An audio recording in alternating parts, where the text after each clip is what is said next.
So once again, thank you, Ms. Berton, for being with us. It's such an honor to have you. And I'll just start with a short introduction of yourself, and then you could perhaps introduce yourself in your own words. So Ms. Melissa Berton is a lifelong advocate for girls and women, and she has taught English at Oakwood Secondary School in Los Angeles for over a decade. She's, of course, a faculty advisor at GLI, which is our organization advocating for equal access to education across genders. And she's, of course, best known for leading the 2019 Oscar win for Best Documentary Short Period End of Sentence. Not only that, Ms. Berton has also co-founded the PAT Project, which is a global nonprofit organization dedicated to the idea that a period should end a sentence, not a girl's education, which is quite interesting that you also included in your Oscar speech. So. Yes, and I'm really proud that I had the chance to put that out there, because that idea that a period should prevent a student, I'm also, as you mentioned, Manisa, I'm a high school English teacher, and so the idea that menstruation should stop any girl student from learning, and education is the key to doing what you want to do later in life. So the idea that a natural bodily process might prevent that is really what motivated me to begin. Here's the Oscar. If your friends want to see it up close, it's 8.5 pounds. It is very heavy. It's a lot of fun to have. And, but it took 7 years, I think, from the start of this idea to make a film that would raise awareness about period stigma, to actually making the film, to getting that Oscar. But by way of background, I want to talk about Girls Learn International. So as you know, Girls Learn International, that you and your listeners who are going to be seeing this interview all care about girls' education, and Girls Learn International is dedicated to giving high school students a voice in the global movement for equal access to education for all genders. And so in 2013, almost 10 years ago now, a group of students just like you asked me to please be the faculty advisor for Girls Learn International and to go with them to the United Nations, where they will serve as delegates, which I hope both of you might be able to do one day, to the United Nations Commission on the Status of Women, and to learn and talk at the United Nations about issues facing women worldwide and girls. And at that conference, we learned about Morgananthem, who had invented this sanitary pad making machine. And we also learned about this issue that girls, as many as 1 in 5 around the world, can drop out of school with the onset of menstruation or just because they have their period. And we were really embarrassed at our own ignorance about this subject, that it hadn't occurred to us. We were fortunate enough to be privileged enough not to have to worry about access to period supplies. But I think we were so struck by the thought, and do you have the term period poverty where you are? Yes. Is that a term you talk about? Okay, so that term period poverty, which is very familiar to us in the PAD project, hadn't even been invented. Or whatever, coined. I don't know who's responsible for coining that term, but it's a good term. And it means the lack of access to supplies to manage menstruation, to education about reproductive biology, to clean and safe toilets. And that term wasn't created. We thought if we could just make a little film to share with GLI chapters, that was our goal. We wanted to make an educational film to share in the GLI guidebook, which then was paper, by the way, and not digital. You might have a GLI guidebook online with lessons. Yes. Yeah. So for us, it was, this big folder, this big notebook, and we had videos, and we thought, make a little film. And our July chapter was based in Delhi with Action India, the nonprofit that we worked with. in India, and they were working with a village in Kathikera, to forgive my pronunciation because it might not be very good, but the women of Kathikera wanted to try a pad machine. So that's how it all started. So we, with Action India and Gauri Chowdhury, who is a wonderful person, we undertook to raise funds for one of Muruganatham's machines, to get it to the women in the village of Kathikera, and to get a filmmaker to film it. So I know that was a lot. So we can go to next question. I hope I answered and gave you some background. So we would like to know that when did you first get involved in period poverty advocacy, and maybe was that something that appealed to you since your youth, and which experience solidified a commitment towards period poverty advocacy? Great question. If you had asked me at your age, do you know that period poverty will be your cause and menstrual justice? I would have said, what? You have got to be kidding me. That is way too embarrassing to talk about. That will not be me.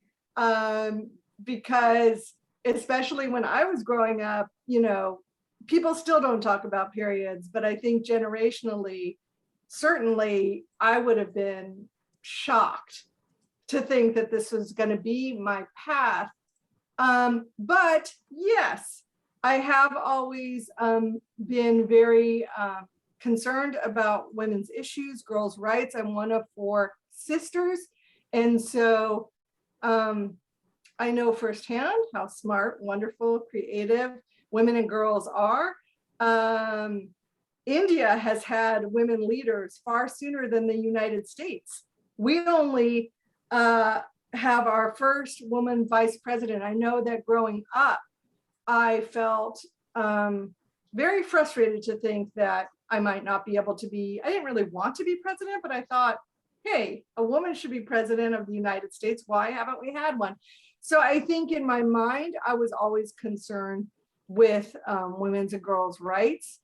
But this particular issue, I think I would have thought, what are you talking about? No way. But listen, I'm proud and I'm glad that it's happened. Yeah, thank you so much for your insight. I think it's also the same for us. I mean, we necessarily, I know we are in fact involved in period poverty advocacy, like in our chapters, but then we still have that kind of barrier when we talk about periods with our male relatives.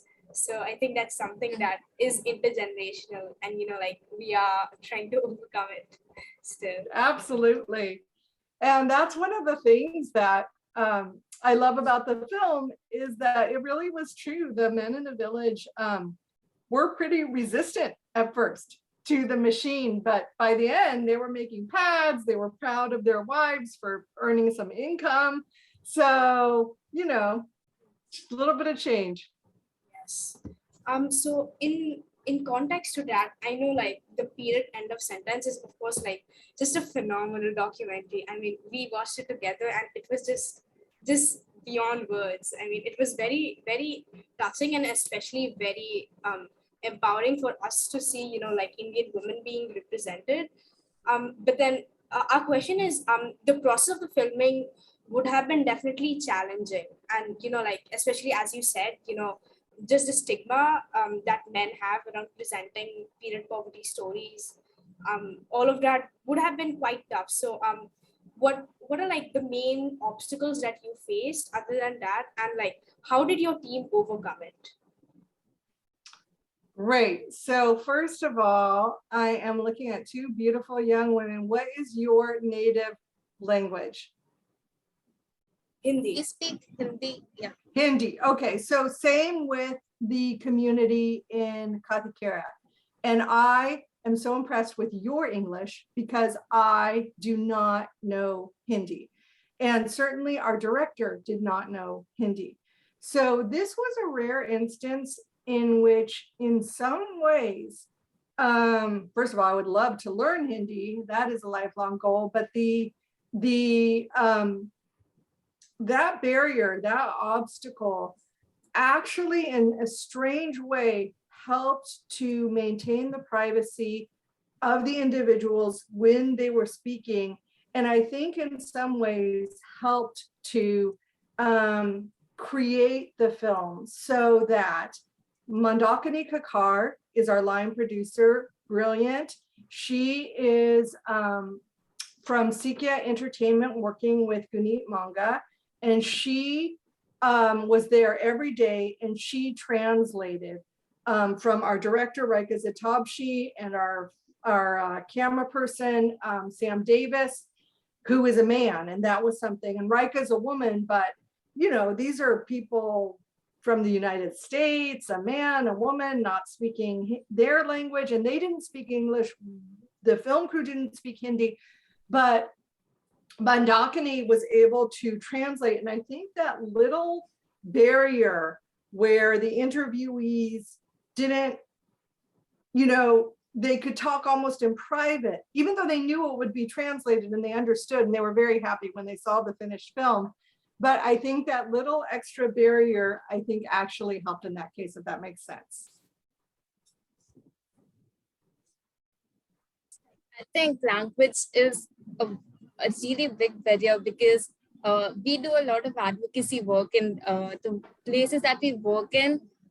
They speak in Bengali, right? And I do not know Bengali. Yeah, and I'm right. always very lost, and I have to take Muniza's help because she knows that, but I'm just like with Hindi and English, that's all. That's a lot.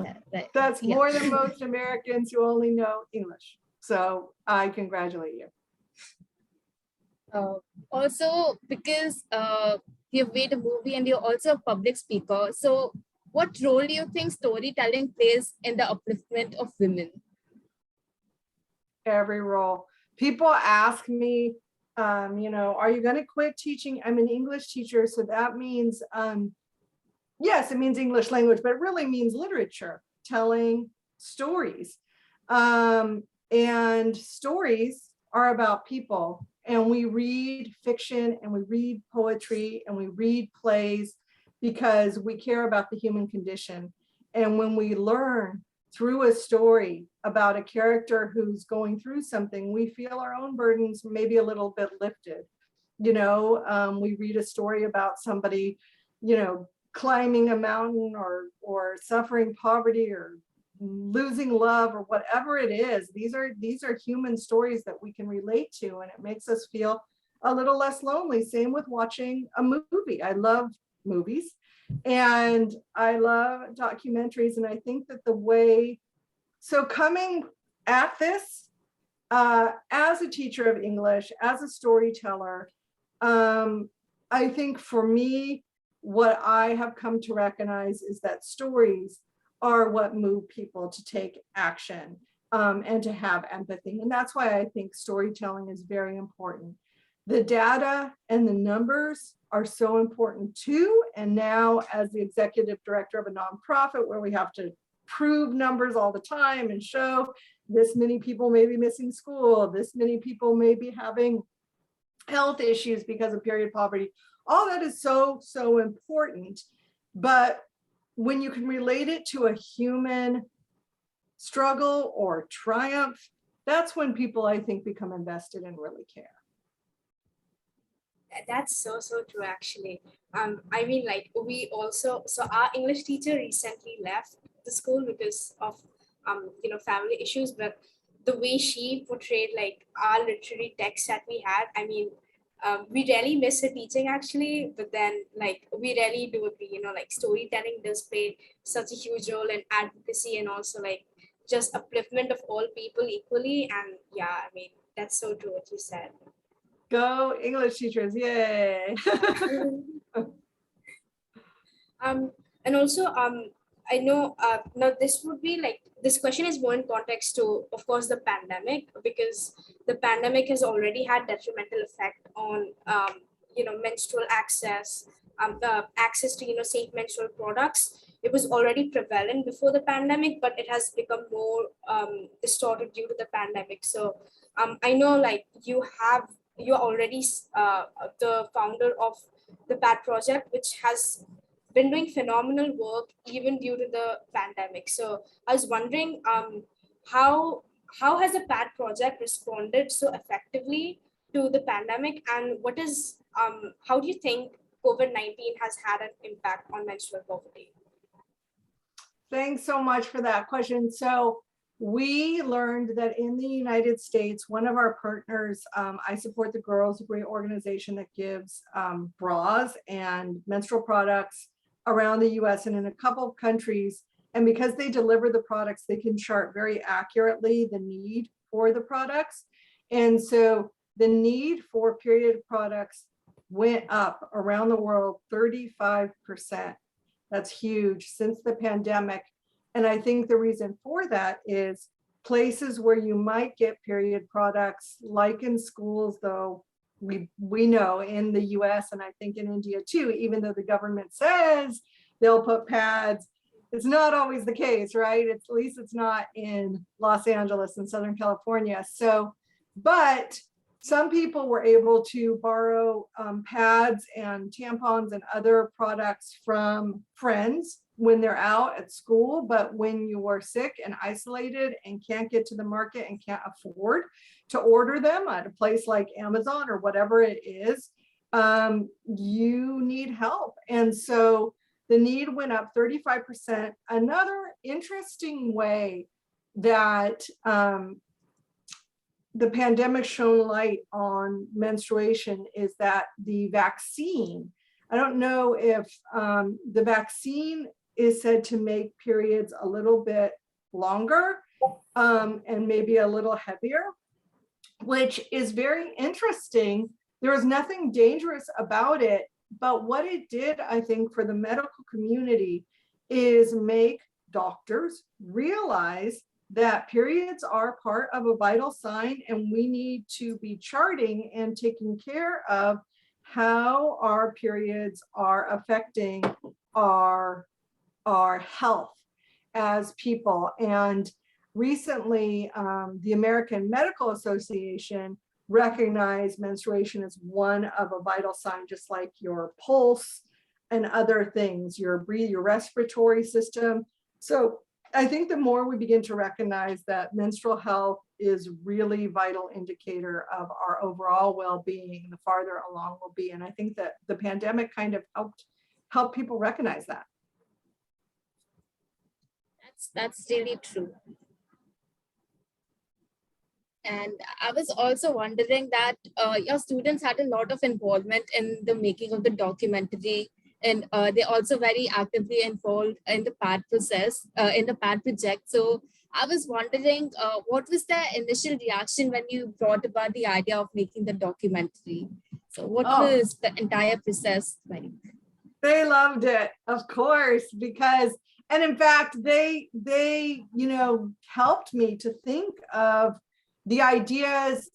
Another thing I love about being an English teacher is I get to see generations of students. So even the ones who started with me and were right in on the ground floor when we first had this idea, like, what if we can raise money to get a pad machine, and what if we make a film?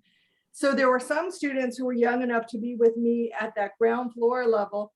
Then they graduated, and then other students were with me as we were making the film and seeing first cuts and helping make important decisions about the artistry of the film.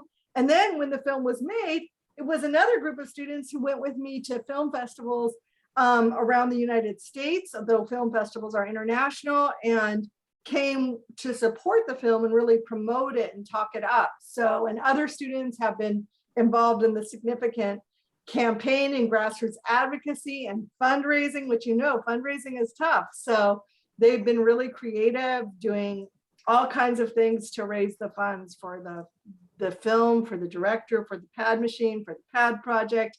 And now we have an ambassador program, if any GLI students are interested, which takes in mostly young people, though there are some people my age, all genders from all over the world who want to be menstrual rights advocates.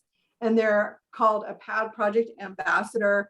And we meet in meetings throughout the year, and it's a lot of fun if you're interested in that. I think you really portrayed an excellent example of, how today's youth is so engaged and so innovative and so creative in solving the world's most pertinent problems. And that definitely, is like an interconnected web of empowerment. I mean, we were so inspired ourselves by seeing youth being involved in an Oscar-winning documentary. I mean, it makes us feel hopeful that, we can also bring about really concrete change in the world.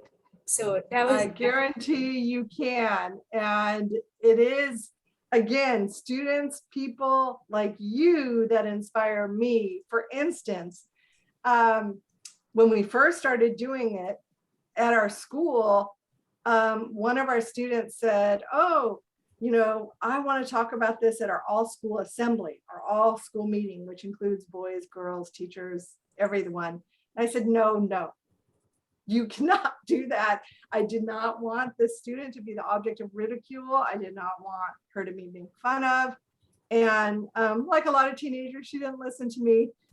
She just went ahead and did it. And actually it was received really well. And that showed me that, I can definitely let my own fear, my own generational biases get in the way of what's really right. And so I count on people your age to really move the ball forward and show me what's right. And yeah. Yeah, that's so true. So according to you, what role do you think not only young girls, but also boys and other non-binary genders play in bridging the gap of menstrual inequality and also of gender inequity as a whole? And why do you think it is so important to engage all genders in talking about these things? It's a really hot topic of conversation in the US, and I suspect where you are too. And I'm honestly interested to know your thoughts and the thoughts of your GLI chapter. And I would love for you to have this discussion with them and get back to me, really, because I am of the mind that I do think boys should be in on it. I don't know, at what age do you have what we call public health, or some people call it sex education or reproductive education? In the US, it starts usually at around 6th or 7th grade. So usually when someone's 13 or 14. Do you have those classes where you are? Yeah, we do. Yeah, but then we do not have it like separately, like only the, reproductive system and all, not like, safe sex or, contraceptions and all. Do the girls go in one place and the boys in another? But no, we actually do it together, but it's kind of That's pretty interesting. progressive. In the US, it's girls and boys. Oh, okay. Because I know like there is some kind of, subtle segregation when we do talk about these stuff in our class. So that's Yeah. Yeah. And I think that it is important in order to get over prejudice and stigmatization and people feeling like, and boys or men feeling like periods are gross or icky, or girls feeling that. I think everyone really does need to be included in the conversation. So I think I am for boys and girls being together. And then there's this question that you alluded to. Well, not all women menstruate, because you can be postmenopausal, or you can be athletic and your period could stop for a while, or other conditions. So not all women menstruate, and not all menstruators are women, because if you are a trans or non-binary individual, you could identify as a man, but still be getting your period. So there's this, and this is another one I'd love for you to bring this discussion to your GLI chapter and get back to me, because at the PAD project, we struggle with negative feedback, whatever language we use. So in other words, if we use the words girls and women, we get some email response and response on social media saying you're excluding trans people. And that's not good. And we don't want to exclude trans people. On the other hand, when we use the word menstruator, we get a lot of feedback saying this is very sexist. Women over time have been identified by their reproductive parts. You know, they're sexualized, they're baby makers, they're just their body parts, and they're not their brain and their soul and their heart. They're these reproductive beings. And so menstruator feels very insulting to women and girls. So we haven't figured it out. That's where we are. What about where you all are, and what do you think? I think about us as well, you know, I think me and Akanksha, like, I know, like, we definitely know about this. In our school, I'm actually currently on my periods, and it's kind of, I'm Muslim, and then it's currently the month of Ramadan, and we do not fast or do not pray in general when we are on our periods. But then that's kind of like a religious thing that we have. But unfortunately, like, in our society, it has become something like you do not, you know, go into religious practice during this time because you are impure, or like it's dirty. Yeah, exactly. Yeah. And it's something that's definitely hurtful because, you know, it's not like our biological process is actually not the reason why, you know, we're not praying. Like, we are still, it doesn't define anything, right? And it's Yes. a bit hurtful. I find that part very hurtful, and it's in so many religions and cultures. The idea that in Judaism and Christianity, Muslim, so many have that idea that bleeding is impure or icky. And at the Pad Project, we would really love to get away from that stigmatization. Because after all, were it not for our ability to menstruate and have children, none of us would be here. It doesn't make us yucky, it makes us fully human. So branching out from this, what would you like to tell these people who consider period to be dirty blood and see it as a taboo?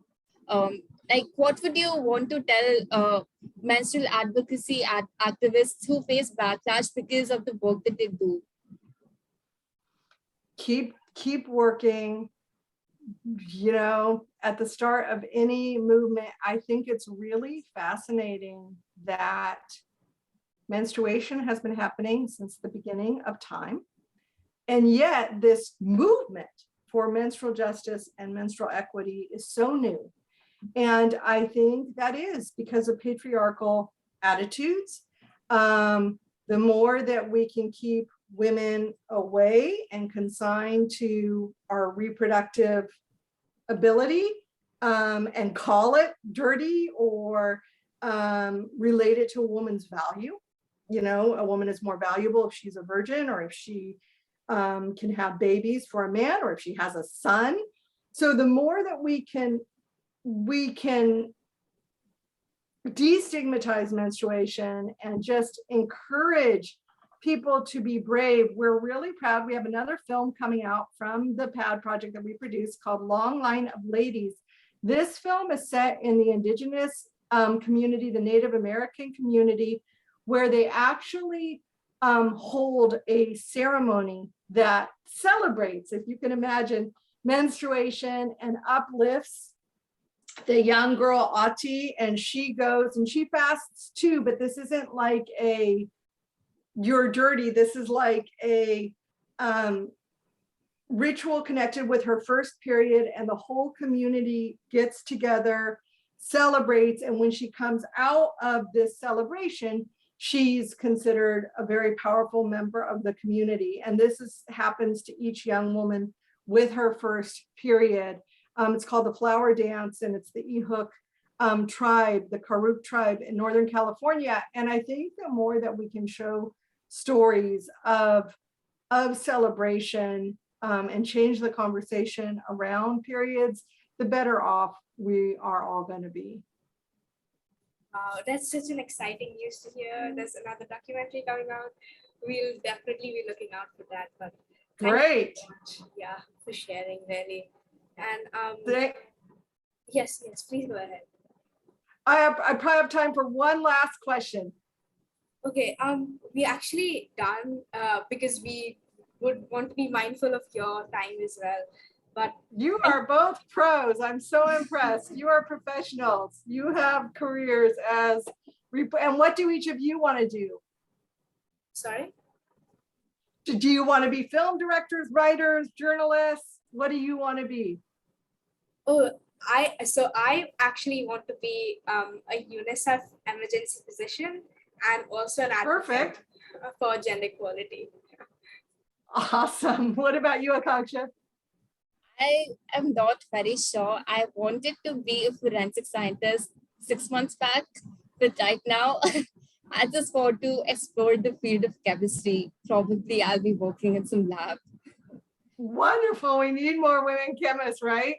So that's terrific. Well, I enjoyed this. This is a great way. It's morning for me, so this is a great way to start my day. And if you have these discussions with your GLI chapter about like menstruator, when boys should be included in the conversation, I would so love to hear your input. And just thank you so much for being here. And we had such an amazing time listening to you. And I know like our viewers would have an equally amazing time listening to all your insights and advices. And we are definitely going to use your words to create the next generation of menstrual advocates. So great. And do you both have Instagram? oh yes. Yeah, we do. Okay, follow me, Melissa Berton on Instagram, and of course the Pad Project, and I'll follow you too. Thank you so much. So take care.